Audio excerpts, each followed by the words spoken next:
Good day, everyone. Good day, and welcome to another beautiful day and another beautiful podcast with Cali. I'm not even. She's. You know what? You already told me. Her surname, and try and blag it because I don't want to offend her. You know how scatty I was, scatty Eli. Cali, help me out here. Cali Estes. Estes, like Estes National Park in the Rocky Mountains of Colorado. Right, Ella. Cali Estes. Did I say it correctly? You did it. Right. Honestly, I really did know her name. I just wanted her to say it. That's what I was saying. Anyway, just go with the flow. Go with the flow. All right. Okay. So we're here today just to find out her journey. She's very successful in what she does, but she had to work her way through her journey like everybody else. And she's divergent herself in more ways than one. And the reason why we do this podcast is to show no matter how different you are, no matter how difficult things are for you, you can be successful. So we're going to start off with Cali, and she's going to put us in the right position where she's going to tell us what she's doing right now, and then we'll go with the flow like we usually do. Cali, thank you for joining. Thank you. Thanks for having me. And I love this whole concept of your podcast because I am on podcasts, I'm on TV, and it is crazy how rigid and run things are. Read this, answer these questions, memorize that. And I've got ADHD. So they hand me 5 questions and I'm reading the first one. And then I'm thinking, what am I having for dinner? What did I have for a protein snack? When is my pee break? I'm looking out the window and I'm like, oh, wait, we're on a podcast. So I love how you just, here we are, let's roll, let's talk about some stuff. So this is awesome. So thank you for doing this, first of all. Oh, without a doubt. I mean, and at the same time, we'll make some mistakes, or we may make some mistakes, but that makes us more personable. That makes us human. This is how it really is, right? Mm-hmm. It is. It's true. So tell us what you're all about. I do addiction and mental health for executives and celebrities. I am known as the celebrity addiction doctor. I have my doctorate in psychology, and I specialize in life transformations, sort of backwards to the model that's out there. So a lot of people say addiction is your problem, admit you're an addict, go to a meeting and live your life this way. And I say, well, addiction's not your problem. It's your solution to a problem. What's your actual problem? And I treat it very differently. So over time, I've created a company called Sober on Demand, and we do in-home detox and treatment and rehab to the client, wherever they are in the world. We come to them. Their yacht, their house, their boat, whatever. And then people started saying to me, how are you doing this? What is this, mobile rehab concept? So I created the Addictions Academy, and we have 45 different classes, and we're in 40 countries, fully accredited, to offer addiction and mental health classes to people that want to learn how to help each other.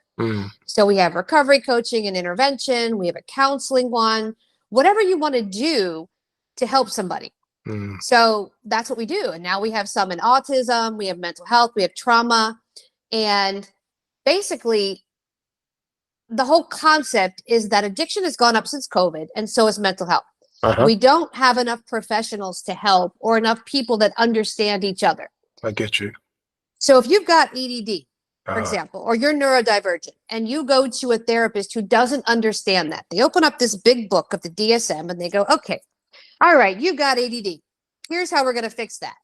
And you look at them and say, well, that doesn't work. They don't have any other skill set because they've never sat in your seat. So the whole concept behind classes that we have are, these are people that sat here that are now trained to help you in the same problem that you have. Of course. So it's like helps like. Yeah. So that's what I've been up to. And I've got my 6th book coming out called I Married a Junkie, the final chapter. That's coming out in, I think, October 1st is our launch date. And I'll tell you what, listeners, I'm one that will be getting it. And the reason being is the way Cali has hit the subject. And Cali, when you said is the addiction is actually the solution rather than the actual problem itself, because the reason why they're addicted is not because they want to be addicted because of they like the drink or the drugs, etc. It's because of whatever's happened has made them in the background trigger to take on something else so they don't have to face with the original issue that they had. Is that correct in what I'm saying? That's exactly it. And it Yeah. can be anything. It can be sugar. It Yeah. can be porn. It can be social media. It can be Amazon Prime shopping. Yeah. And drugs, alcohol. Whatever your vice is, that's not your problem. It's your distraction from the problem. It's your solution to deal with the problem without actually dealing with the problem. And do you find that most people, when they try to help people with the addiction, they're trying to help people from the point of view of just dealing with the drink rather than going right back as far as needed to find out where the original trigger is from? That's exactly the problem, because people say, well, you're drinking, therefore alcohol is your problem. Well, just stop drinking and don't drink and everything else will fix itself. And I say, no, it won't. Nothing's going to fix itself, because alcohol is not the issue.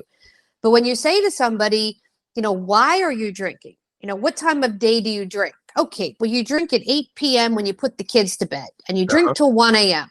Okay. All right. Now we know when, but why? Well, I drink because I have free time. I drink because the house is quiet. I drink because I don't have to deal with the kids. So you have no responsibility. Okay. Well, why do you have no responsibility? Why are you not productive from that 8 p.m. to 1 a.m.? What else could you be doing? Well, if you have a butler and a nanny and a housekeeper and a chef, you don't need to prep meals for school. You don't need to do kids' laundry. You have no purpose. So you need a purpose from that 8 p.m. to 1 a.m. that keeps you busy, that isn't alcohol. And then people go, oh, wow, I'm just not plugged in. Or it could be escaping trauma. If you're dealing with an issue in your head you don't want to deal with, what do? You drink. You don't have to deal with it because it's not there. It's quiet. No, I totally understand what you're saying. And do you find that when people try to give up the addiction without dealing with their demons, let's say, then all that happens is, let's say I'm an alcoholic, I give up alcohol, but I then start to have another addiction because I haven't dealt with the root. Do you find that happens when they attack the solution from that point of view? Every time. And the two things that creep up usually are cigarettes and sugar. And sometimes caffeine. You'll see people smoking a cigarette, drinking a Monster Energy drink, eating a cupcake, going, I'm so glad I'm not doing alcohol. And I'm looking at them and I'm going, oh my God, all you've done is trade addiction for the other. No, that's correct. Yeah. And they say, well, yes, but this is safer. And I say, no, it's not. You still haven't dealt with the problem. And then half the time they go back to drinking and they say, well, I don't know what happened, because they never handled the why. Why are you doing this? The core of what's really wrong. Yep, exactly. No, I totally understand it. So I like the way that you attack the problem from the right position. You start from where it all resides from, and if you don't deal with the core, then obviously the issue is always going to come into another form. Okay, all right, that's really interesting. So we found out what you're doing now, and you want to help people because, and we're going to get to the cause. Now, why have you got to the stage you've taken this on, where you want to help people in this way, in this manner? What has made you do that? So I wanted to be an FBI agent. I didn't start out going, hey, I want to help people. But during my quest to do that, I was in college, and one day I came home. There was always ladies' night. So my roommates and I would go out, and they would all, hook up with guys, and I would always come home by myself. And one night I came home and I was real depressed, and I thought, I don't know what's going on. I can't get a boyfriend, what have you. And I'm eating cake on the floor with my hands to give you a visual. And there's cake everywhere. It's on the wall. It's on the dog. It's on me. And my roommate walks in and she goes, girl, something's wrong with you. And I went, this is normal. This is what we did growing up. Like, this is how we handled stress. And she said, that's not right. So I went to the counselor, and the counselor said, well, something's not right with you. You don't have an eating disorder because you pulled that big DSM book out again and you don't fit criteria. You're just fat and you eat too much. So she sent me to the fat doctor. And this is back in the 90s when fen-phen was a big thing. So they put me on a weight loss product. Well, weight loss product worked. But then they ripped it from the market because it was killing people. So here I am. I'm like, I can still eat what I want. And I'm taking this drug and I'm losing weight, but they take it away. So now I start looking for another drug to replace that, because that's what the doctor gave me. And I'm thinking that's what I do. Long story short, I end up taking Rip Fuel, which ends up being street speed. So now I'm doing street drugs to stay thin, to eat. And I ended up in the ER. And the doctor said to me, I'm 23. He said, I thought I was having a panic attack. I was having like a mild heart problem. And he said, you are going to die. The drugs you're taking and the way you're treating your body is going to kill you. Well, you're 23. And you go, he doesn't know what he's talking about, right? You're 23. You're invincible. You go right back out and do it again. 6 months later, different hospital, different doctor, same scenario. This one sits me down. He puts his hands on his hips and he goes, do you want to effing die? And I just went, whoa, did he just say that? And he goes, that's where we're going. And he showed me my EKG and my x-rays and all my stuff up here. And he explained it to me. And he goes, 6 months, you'll be dead. And I just sat back and I went, oh my goodness, I have a problem. I have an issue. So he hands me an NA pamphlet and an OA pamphlet. NA for Narcotics Anonymous, OA for Overeaters. And I go to OA and I don't fit there. There's crying and yelling. So I go to NA and they have caffeine, they have sugar, and they have cigarettes. My 3 favorite things at 23. So now I'm right back to smoking cigarettes, eating sugar, drinking energy drinks, loving every minute of it, back to the speed. Long story short, a friend of mine said, I think you're an addict. And I went, no, I'm not. Doctor gave me drugs. She goes, doctor gave you drugs a year ago. You were so far down the rabbit hole, you've got problems. So I thought, I'll take a class in college. I'm studying psychology on addiction. Why not? So I signed up for this addiction class and I'm sitting there and I'm watching the professor. This is back when they had a chalkboard and chalk and no computers. Wow. And he's going through this list of stuff and I'm going, check mark, check mark, check mark. And I went, oh my God, I'm an addict. So I ended up doing my internship at SCI Rockview, which is a male medium security prison. And my mentor was in addiction. And he said to me, these are your people. This is where you fit. And he showed me how to work with addicts. And he showed me how to read body language. And he showed me all this stuff. Meanwhile, my friend is dragging me to yoga, going, we're going to get sober on a yoga mat. And I'm going, this is crazy. But I did. That's where I ended up getting sober, was on a yoga mat, realizing that all these feelings are what's causing me to eat and do drugs. And I learned how to breathe and deal with all my trauma on the yoga mat. So I didn't reach for food as a solution. I didn't reach for a cigarette when I had a feeling. I didn't reach for drugs to handle all the other stuff. I learned how to deal with my emotions and my feelings. And then all that extra stuff was just noise. And when I learned that, I went, oh, this works. And I started doing that with my clients when I got out of college and I got my first job. And I was real successful. And I thought, wow, this is working. So I just sort of worked my way up the food chain. And I kind of said, I want to do my own thing. So I went into private practice and I started seeing clients. And I told them from the beginning, I don't treat this the way anyone else does. And I started getting these really, really fast results with clients, hard and fast. And I'm like, this works. So I started teaching other therapists and coaches on how to do this. And as I did that, they're like, oh my goodness, my client that, can't stay sober all of a sudden has 30 days. Then they have 6 months. Then they have a year. And it's all because we're treating it different. So I stuck with that. And over the years, that's what's worked for me. Yeah, and I can see that. Now, so you've used your experience basically, and you found out what works for you, and then applied it in a different way, which is amazing. And I can see why you have such a passion, because you've seen the proof is in the pudding, right? Yeah. And I've been through it myself. So when somebody says, well, what do you know? Well, let me tell you what I know, because I've done this. I've been through this. I've been through it. And my late husband, he passed away. He was a heroin user. And when we met, he was sober and he got hooked on heroin about 6 months into the relationship. And I watched him go down the rabbit hole and try to stay sober. And, he would get clean time and he would do great. And then a big stressor would hit and he couldn't handle the stressor and he would go right back into drug use. And eventually he passed away from all the, the complications of what it does to your body. Of course. And he was in his 50s. So it catches up to you mid 50s. That must have been really difficult for you, because it was a situation you had already gone through the process yourself before you met him. And then to see the actual story develop when you knew how it was going to develop, because you've been through that, right? How did you deal with that, especially when you was trying to help him and you didn't feel, I'm just guessing, that you didn't feel that it was working, whatever. Maybe you was too close to the situation, because you can sit down there and you can advise people, but when you're too close to somebody, that must have been really hard. How did you deal with that situation? So I got him his own therapist and his Mm-hmm. own sober coach. Mm-hmm. I tried to get him to go to detox. He didn't want to go, but Mm-hmm. eventually he took the detox nurse. So he did do the detox protocol. I knew I couldn't be his therapist, his coach. I couldn't do those things for him. So I immediately got him help, but he would do really, really well. And then he would fall off the wagon, and then we would do it again and again and again. And, he was always crashing the car. He was always pawning something. So as the spouse, it was exhausting because it's like you expect your partner to do certain things, you know, course. Go put the oil change in the car. We had a Dodge Challenger Shaker B, which is like one step down from the Hellcat.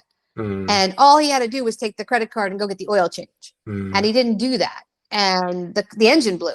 So it went from, you know, take care of the maintenance to here's a $13,000 problem now that falls into my lap that I have to figure out. And those kinds of things. So it was consistently like that over time.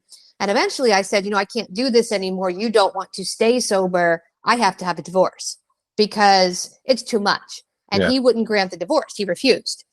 And then he wanted half of everything. And where I live, he's entitled to half. And I said, if I give you half of everything, you're going to be dead in 30 days because you're going to have all this money in your bank account. That's right. Yeah. You'll be able to do whatever you want. Yeah. So I can't do that, but let's put it in the trust fund. But I couldn't do that here. So I kind of was left with this weird decision. You know, if I signed the, and then I was like, well, if I give you all this money and you die, it's going to be my fault. Yeah. But if I don't get out of this situation, I'm killing myself in the process. So I kept trying to help him, and I stayed 6 years past what I should have. Wow. Trying to help him. Yeah. That is a long time. And for you to stay there for 6 years, how did you survive that relationship when you knew at the time, the 6 year previously, you was going to leave him because you had to? And once you went past that edge, you had to do something during the 6 years to be able to keep a bit of yourself. So what did you do during those 6 years to keep a bit of yourself, knowing that you was in a potential that you could have some kind of addiction?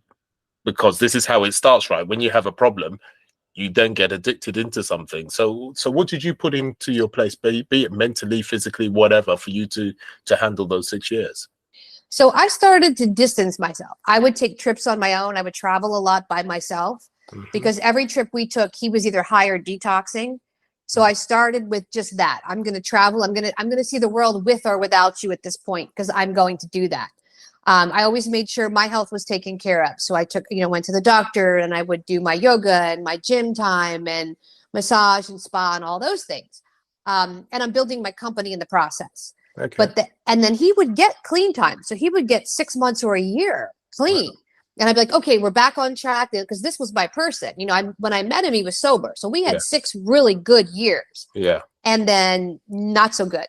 So I kept saying, you know, if you just keep this up, we'll be good, we'll be good. And then he would always slip up, and it would start light, and I wouldn't catch it right away. And then it would fall apart. And I would be like, okay, we got to do this again. But eventually I said to him, I'm tired of arguing with you, because everything was a battle. He didn't have access to money. So he would steal things from the house, and then he would pawn them, and then he would want me to get them out of pawn. And I said, I'm not doing it. If you're going to pawn it, it's going to sit there, let it go. If it wasn't valuable to you, it can go. So he lost his drum set. He was a musician, and his other drum set, and then all his musical equipment, then all of his tools. So he lost everything. And then he's sitting there yelling at me to get it out. I said, you can get a job if you want to get it out. And then I would just let him sit. And finally I said, I can't do this anymore. You want half of everything? Take it. Because I have done everything I can to get you sober. You're refusing to stay sober. So he had 29 days sober from opiates when he died. And the day he died, he was visiting a friend across the state. So he was on his way over there, and he called me, and he said, I know we're not going to work anymore. I know you're done. And he finally said, I'll grant the divorce. So I printed out the divorce paper. I put it out. I printed out the sale for the house because he was on it. I had to get him to sign it or the house wouldn't sell. I had everything laid out. And then I talked to him that night and he said, I'll call you in the morning. I'm going to be here for a couple of days for my friend and I'll be back. Great. And then I never heard from him again. He died that night. Wow. So it was weird that he finally granted the divorce and then he passed away on me. And I'm like, wow, because I've been asking for this for so long, I'm finally going to get it. And I would have to give up half of my income plus pay alimony, which was fine. I wanted to be done. Yes. But this is what happened. My God. So, yeah. So you went through a really tough time, and it was a bit of a roller coaster, really, listening to what you're saying, because it was a situation, as you said, that he would be sober for 6 months to a year, and then he'll drop, then up again, and then drop. So you always felt that there was hope, always. Yeah. And that must have been really difficult for you, and especially, and you didn't take on any addiction for yourself whatsoever. That was the big thing. I was strong enough in my sobriety, and it had been so long that I wasn't going to go backwards. And I told myself if I even thought about going backwards, I was going to leave the situation. But it never crossed my mind. The only thing that crossed my mind was build the company, focus on the company, focus on your clients, and travel, because travel has always been my bucket list. So I've traveled all over. I want to continue to travel and just keep doing those things. And he either will or will not pick it up. And then he'd get so far ahead, he'd do so good, and then he'd slip backwards. And then he'd get ahead again, then he'd slip backwards again. And once everything was in the pawn store and I wasn't getting it out and I wasn't giving him money and I put my foot down, that's when he was like out of options. He had to get sober. And then he would get sober and he would do great. And then he would start to make a little bit of money because he had his own company. And then he would spend that when he shouldn't have. And then he'd go right back in the rabbit hole. And eventually I was like, I can't do this anymore. Like you're a grown adult and it's been way too many years of this. You have the sober coaches, you have the sober companions, you have all this support. You won't pick up the phone and make the phone call. And I can't make that for you. I can't make you want to get sober. I hear you. And you did well to hold it down, to be honest, for so long and keep a bit of yourself without having that addiction. Because see, the problem is when a person is addicted, it makes it more likely for them to be addicted as they go along. And you did really well to hold that back. What I would like to speak about, you have ADD. Okay, just describe what ADD is to the listeners, because some of them may not know. What is ADD, and then we'll take it from there. So in the clinical terms, I'll just explain it in lay terms. So in lay terms, basically your mind is faster than what you speak. So the average mouth speaks 200 words per minute. The average brain thinks 400 words per minute. That's average. When you have ADD, your brain can think up to 800 words per minute or more. And there's a test you can take online. I sit about 810 words per minute that my brain is thinking. That means if I have somebody talking and they start a conversation, usually my brain has already figured out what they're going to say, what they need, what the solution is within the first 10 seconds of the conversation. So I try not to interrupt because I want to interrupt and give you the solution. So I have to sit back and wait. And I struggle with people that are overthinkers because they will tell me a story and it won't just be, and I'll give you an example. My sister is an overthinker. She works in my company. She's my right hand. So she's telling me a story. And she says to me, you're not going to believe what I found in the mailbox, right? So my brain is going, oh, I wonder what it is. And I'm thinking in pictures. I'm thinking, oh, is it money? Is it a lotto ticket? Is it a this? Is it a letter? I'm all excited. So she goes, so I was walking to the mailbox. And on my way to the mailbox, I tripped over the dog's toy. You know where I'm going. Yeah, I know where you're going with this one. Yeah. And I tripped over the dog's toy and I picked it up. And that reminded me that I forgot to get his shots. So I went back to the kitchen to write on the whitey board. You know, the big whitey board that I have next to the computer, which is next to the fruit basket. Oh, by the way, I think the fruit you said last week was so amazing. I really enjoyed the apples. And then my daughter baked an apple pie, but she didn't use those apples. We had to go to the specialty, you know, the farmer's market. Oh, the one where we used to get hay rides when we were 5. Oh, my goodness. You remember when we were 5, how much fun we would have? Now, I have ADD. All I want to know is what's in the mailbox. But now I know there's dog appointments and apple pie and something when we were 5. My brain is saying to her, what's in the mailbox? And she's all over with this story. And then she goes, well, you don't listen when I talk. And I said, I have ADD. I heard everything you said, but I can't focus on any of it because it's disjointed. It's not if this, then that. So when you have ADD, you basically have 10 seconds to get your message across to the person you're talking to. If you're telling a story and you go past 10 seconds, we have tuned out. That's it. What's for dinner? Where am I I going? get you.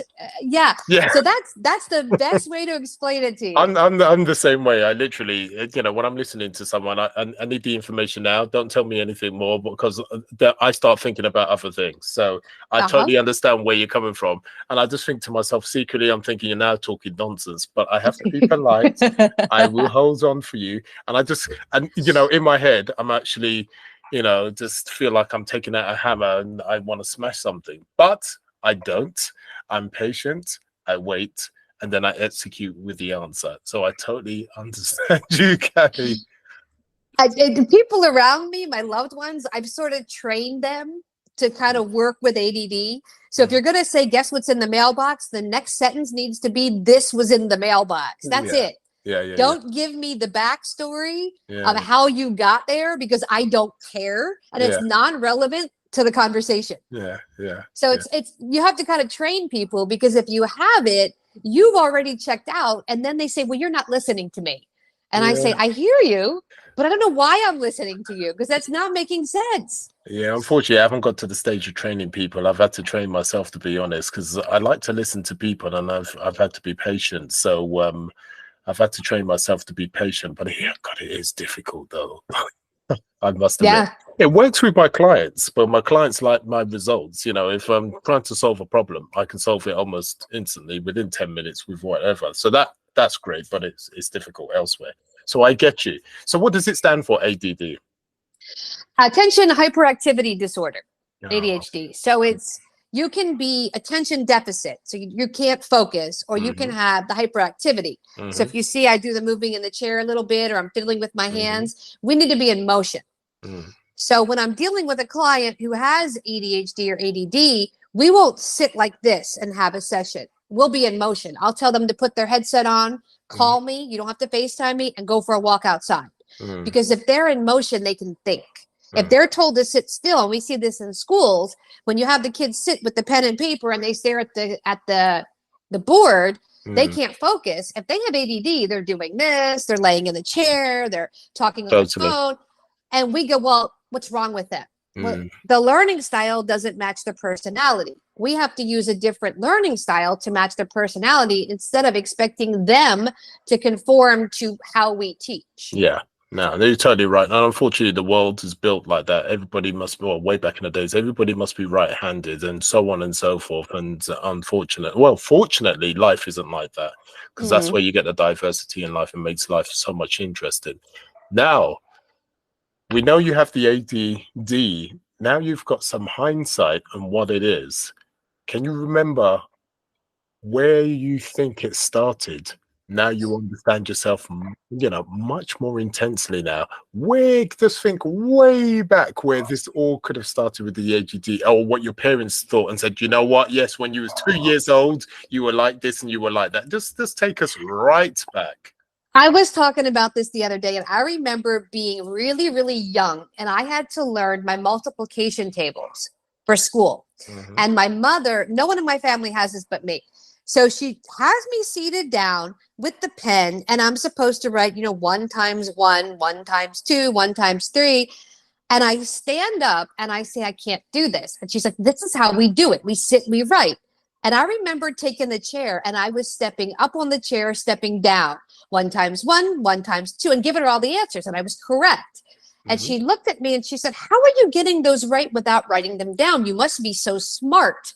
And I remember thinking, I just can't sit still. I can't sit. And I had to go up and down, and then transfer that all through high school. In college, when I would study, all of my friends would go to the library and they would study at the library. So I took my book bag to the library, I spread myself out, and I'm like, oh my God, it's too quiet. I can't handle it. There's no noise. ADHD, we have to have noise. So I couldn't do it. So I took my stuff to the gym. And I would work out. I would sit on the bicycle, or I would go up and down the stepper, and I would read my assignment, and I would study it, and I'd get straight A's. Mm. And I thought, I've got to be in motion, which then that's how I deal with my clients with ADHD. You have to be in motion. You can't sit still. You're not going to absorb the information. It's not going to work. Mm. Mm. No, I totally understand the motion situation. I mean, with me, the only way I can synchronize myself, not slow myself down, but synchronize myself, is to use music, which is what you're talking about. We need to have something going on.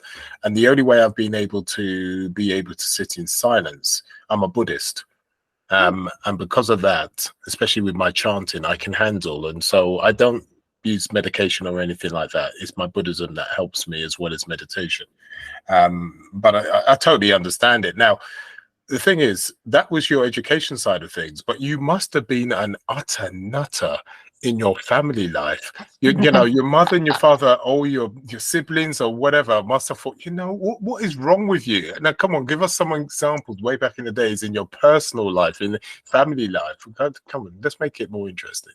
So my father and my mother divorced when I was 13. My father was kind of violent, so he took that out on me. So when he left the home, it kind of shifted things a little bit. But I never fit in with my mother's side of the family that raised me, because I was very all over the place, coming and going, into everything, finishing nothing. But I was a straight A student. So I thought, okay, well, she's just too smart. That's what's wrong with her. But as I went on, I mean, I built 6 companies. I've lived all over. They just kind of know me as sort of like, well, she's kind of the gypsy or the nomad, or that's what she's always done. They kind of accepted it after a while. But growing up, it was always, why do you not fit in? You don't fit in this family, which led me to study psychology. That's how I started studying it, because I went, why am I so weird? Why is my family so weird? None of my friends have these issues. None of my friends have these family issues. And as I'm studying things, I'm like, okay, that's me. That makes sense. That makes sense. That makes sense. So it kind of took me in the direction of understanding psychology and learning psychology. So it wasn't necessarily a bad thing. They didn't try to treat it or dump me in therapy or anything like that back then. It was just like, well, she's getting A's, so I guess it's okay. It was kind of like, if I would have been failing, I guess, then it would have been like, oh, there's a problem. But because I was at least passing and getting straight A's, it was like, okay, I guess it's okay. Yeah, I suppose so, without a doubt. So you said it was, do you think how does the ADD work? Is it a situation that it was an issue from birth? Or was it triggered by something else? Or what was explained to you when it came to how this came about, if that was explained? It was never explained, but what I've learned clinically doing what I do is that a lot of people's brains think different. So it doesn't necessarily mean there's anything wrong with us. Our brain is just different than someone else. So let's say an overthinker, for example. I'm the kind of person, and I don't know if you're like this, if I have a friend that calls me and says, what are you doing Friday? And I look at my schedule and I say, well, nothing. You want to go to Vegas? Yeah, let's go to Vegas. That's ADD. I don't have to think, okay, well, what am I going to wear? Do I have the right suitcase? What's the temperature? Is it the right time? I don't go down this checklist. I just go, let's go. So my brain works that way. Other people's brains go, well, wait a minute.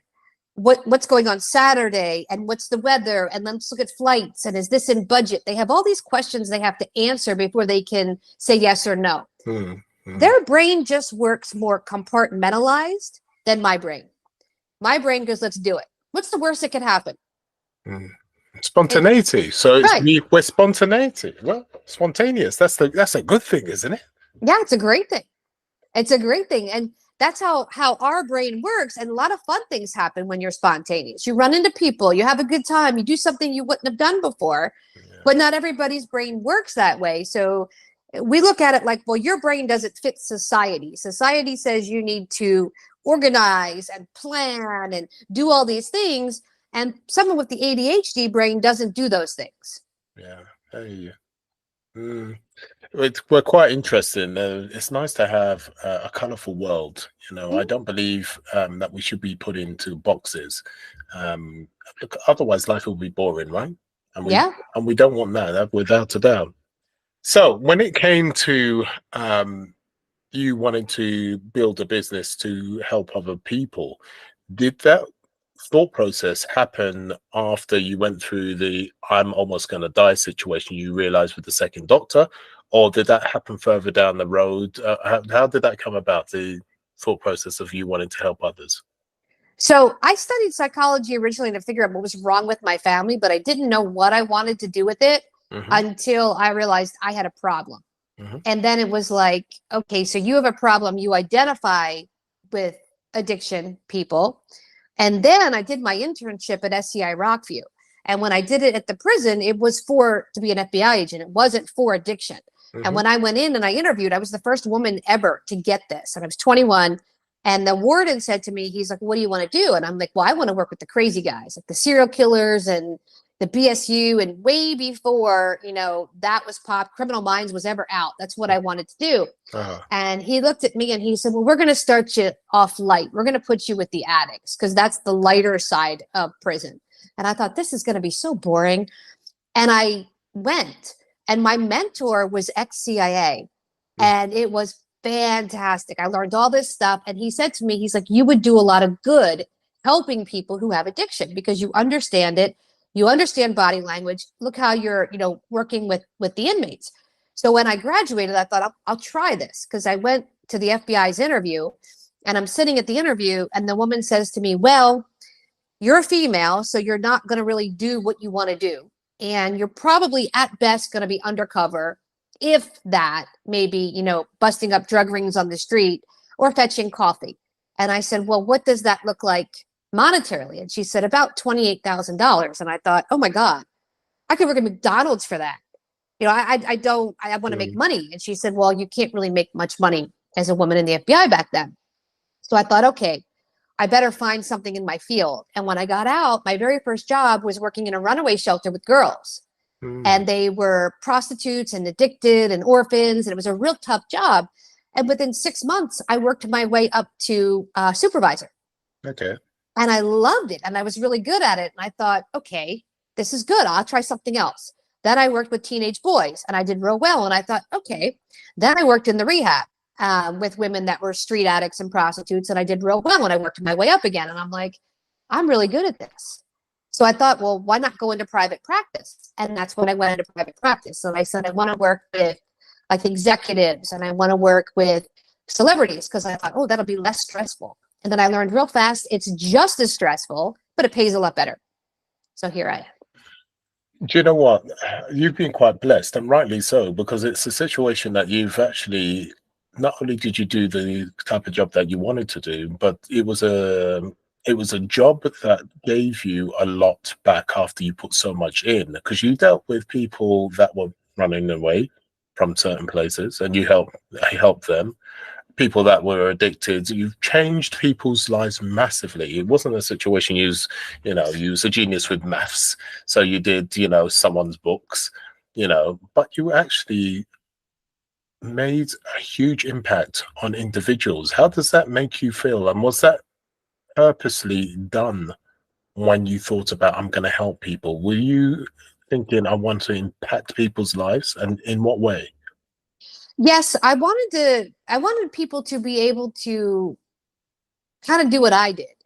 Realize there's an issue that can be fixed, and I can have a full life and enjoy my life just by making a few little changes and dealing with some dark things I don't want to deal with. And once I started doing that, even like just talking about things on social media or meeting a friend for coffee, I've learned over the years, they've come back and said, hey, you changed my life just by saying this to me or saying that to me. And it's like, wow, I didn't even realize I did that. And then they go on to help someone else. And it's kind of like this whole little ripple, if you will. If you do good, more people do good. And then the whole group of us are vibrating at a higher rate, and we're all helping each other. And there's nowhere to go but up from there. So that's been amazing for me. Okay, and with the ADD, do you think a lot of people will say it's a hindrance? A lot of people will be listening here saying, I've got ADD, I'm dyslexic, etc., and it's been a pain in the ass. But would you say it was eventually a situation where it was positive in the way you do business, or positive within your life from your point of view? How do you think it's impacted your life Be it positive or negative. Just be honest. It's been positive for me because I've harnessed it to my advantage. So running a company with ADD, you're a global thinker. We could do this, we could do this, we could do this, we could do this, we could do this, right? Yeah. You have 15 things, you have 15 balls in the air. Yeah. I've learned to hire people that streamline my process and make those things happen. My strength is not that. My strength is thinking about the vision and putting the vision on paper and then hiring the people to run with the vision and make it happen. And there's things I do great and things I don't. I'm horrible with bookkeeping. I have someone who does that. I'm horrible with organizing. If I get a receipt, it goes into a drawer and I have like 300 receipts in a drawer. I have someone who does that.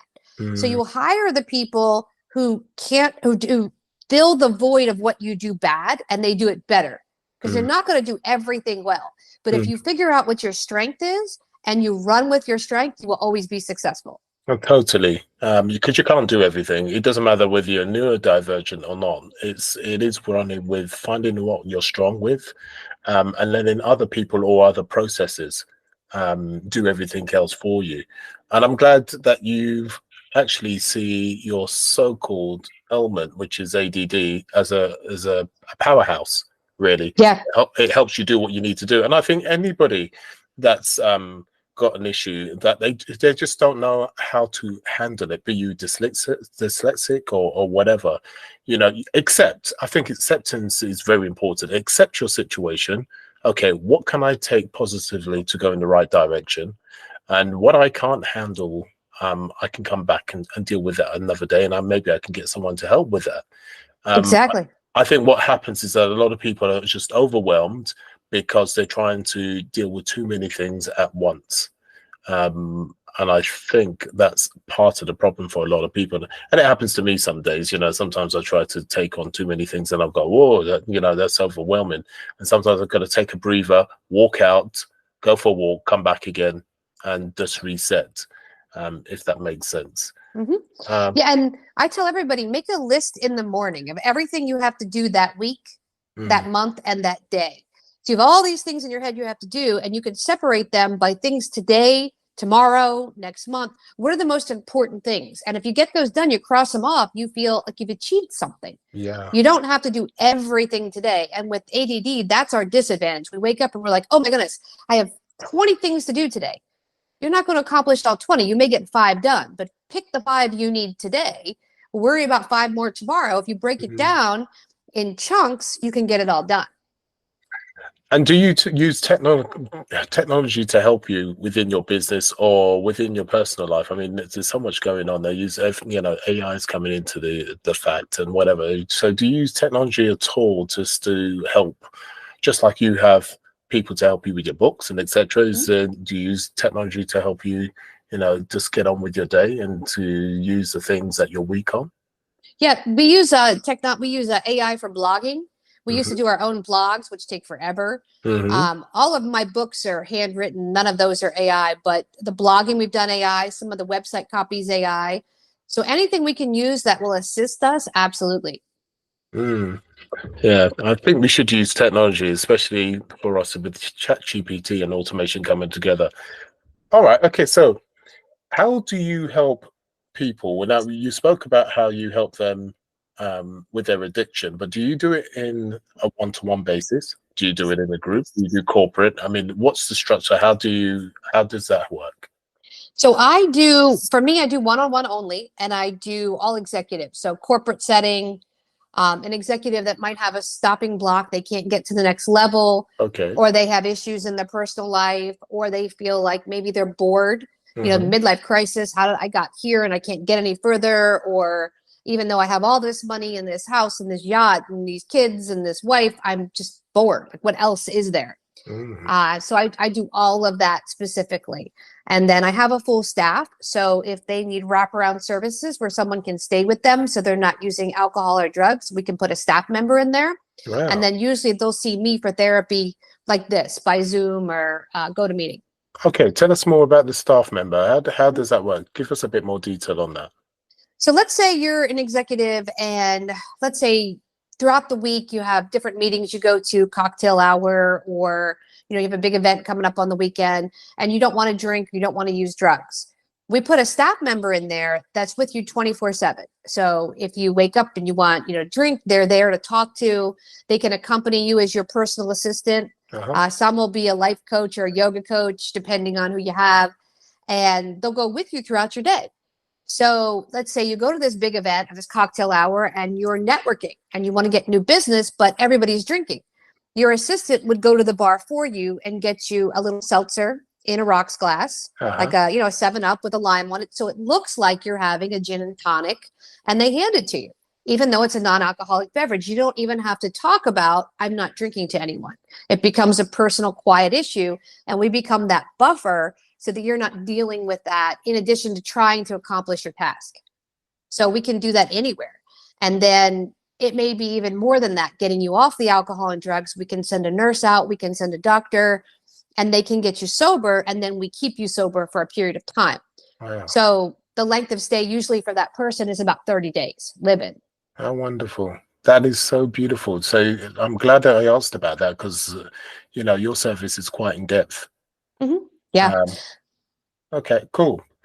Unfortunately, we're going to put a line in the sand. I can speak to you for a very long time, but we have to go. Cali, how can people reach out to you? So you can find me at soberondemand.com or theaddictioncoachonline.com. And the classes are at the Addictions Academy, addictions is plural.com.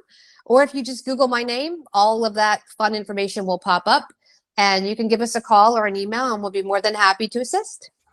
And listeners, as always, I'll put all the information down below so you're able to get to that information as easy as possible. And as you can see, her journey just puts her in a position where she can help you so efficiently and easily, to a certain extent, depending on your own journey. But regardless, she can help you. So without a doubt, contact her. Just have that conversation at least. And she's your lady for sure. Cali, thank you for your time that you spent with us and being so informative. It really has. I've learned a few things, put it that way. Thank you. And thanks for having me. I appreciate it. Oh, it's a pleasure. And in the meantime, listeners, we will speak very soon, and sayonara.